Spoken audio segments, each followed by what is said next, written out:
accomplish in New Orleans.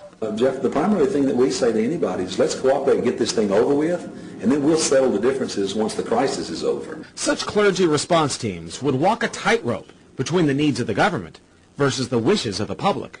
In a lot of cases, these clergy would already be known in the neighborhoods in which they're helping to defuse that situation. For the clergy, one of the biggest tools that they will have in helping calm the public down or obey the law is the Bible itself, specifically Romans 13.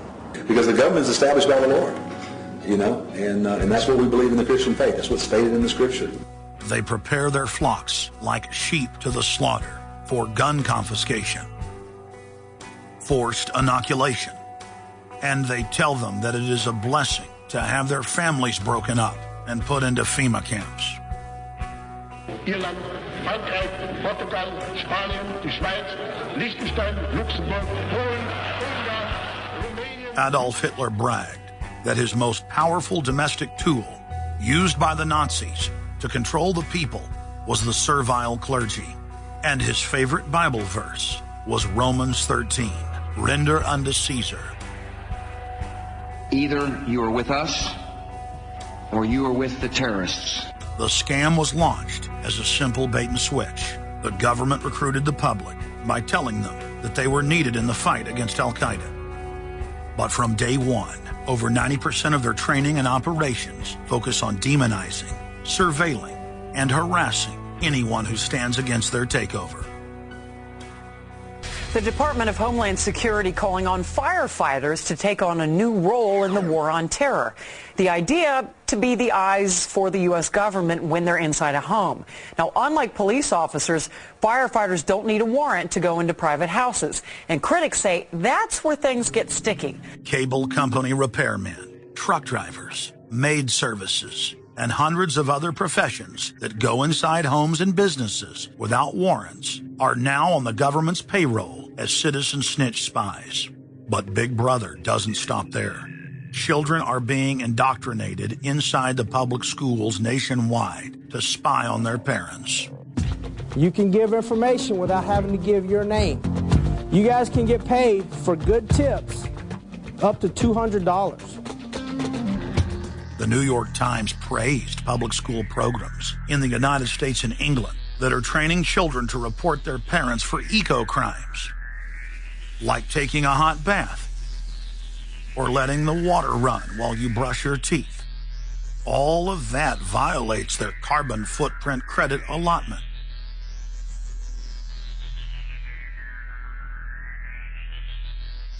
Check it out, check it out. And that's where we come in. We're the carbon cops and we're on the lookout for energy wasters. Our job is to get all Australian households to cut their carbon emissions. So Carbon Cops is a program that looked at energy use in a domestic sense. We went into people's houses and got them to reduce their energy use by 50%. Sadly, the Boy Scouts of America have now contracted with the Department of Homeland Security and are now training more than 20,000 Boy Scouts in anti-terror urban warfare mount training. The federal grants are very specific. The Scouts are trained to carry out seek and destroy missions against disgruntled veterans of the U.S. Armed Forces. Good evening, everyone. Homeland Security is enlisting some unlikely new recruits to fight terrorism and help with other emergencies. The Girl Scouts. Girl Scouts across the country and here in East Tennessee are now taking part. 9-year-old Elise Murphy has already earned a lot of Girl Scout patches. And now, every member of the 3.4 million Girl Scouts of America is now being trained by the Federal Emergency Management Agency to aid and support Homeland Security in disaster and anti-terror operations. One of the things that if you talk to our generals, they are desperate for is a civilian counterpart to our military forces. Everybody somewhere between the ages of 18 and 25 will serve 3 months of basic training and understanding in a kind of civil defense. So is this compulsory then? Well, you have to, in a sense, it's required of everybody, 18 to 25, 3 months, and at some point at that point you do it. Creating citizen armies in one way is, it's disgusting, because what you do is you get young kids and you can mold their minds easily.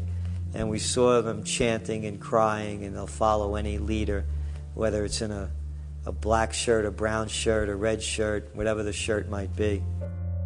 Another branch of Homeland Security, the Corporation for National and Community Service, is setting up literally hundreds of other private uniformed youth groups. The White House has introduced legislation to establish forced national service for all Americans between the ages of 16 and 64.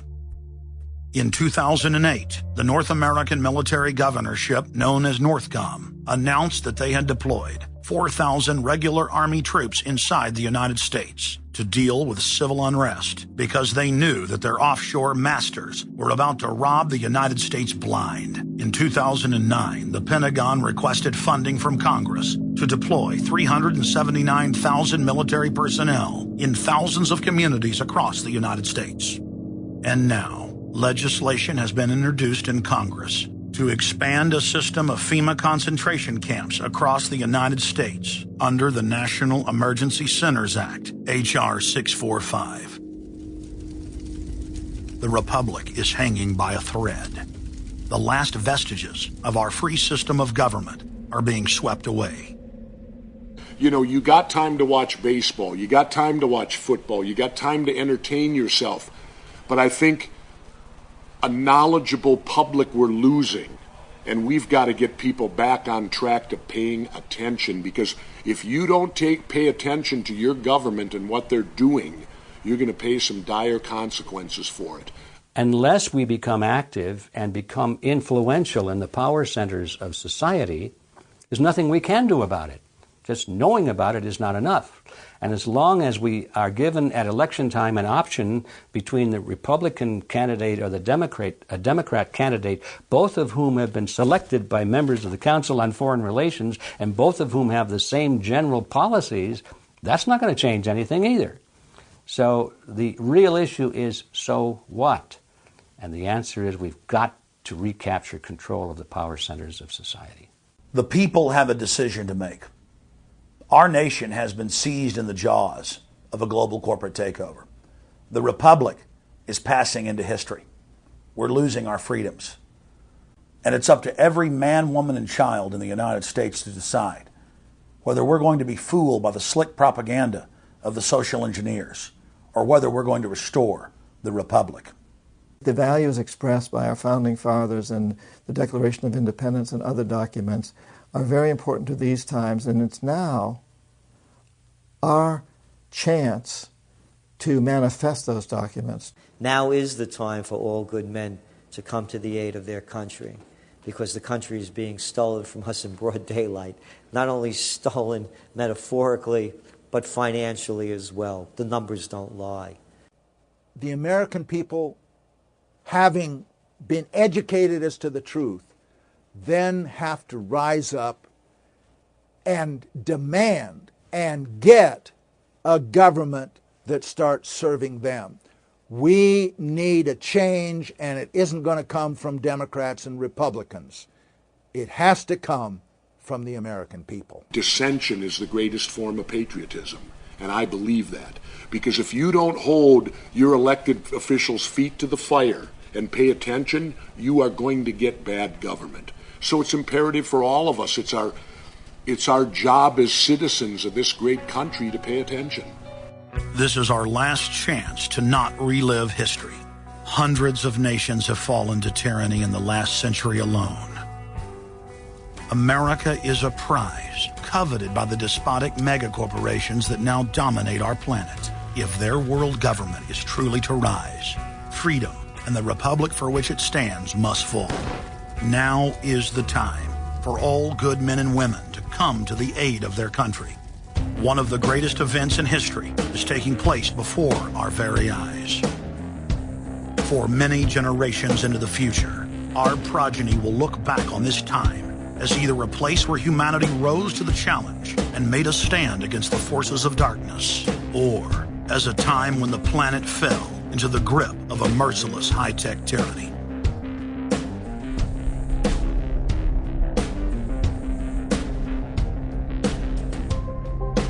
In Part 2 of Fall of the Republic, you will learn the elite's master plan for humanity. But more importantly, you will learn how to stop that plan, reverse the criminal tide, and reignite the flame of liberty on the long march to man's ultimate destiny.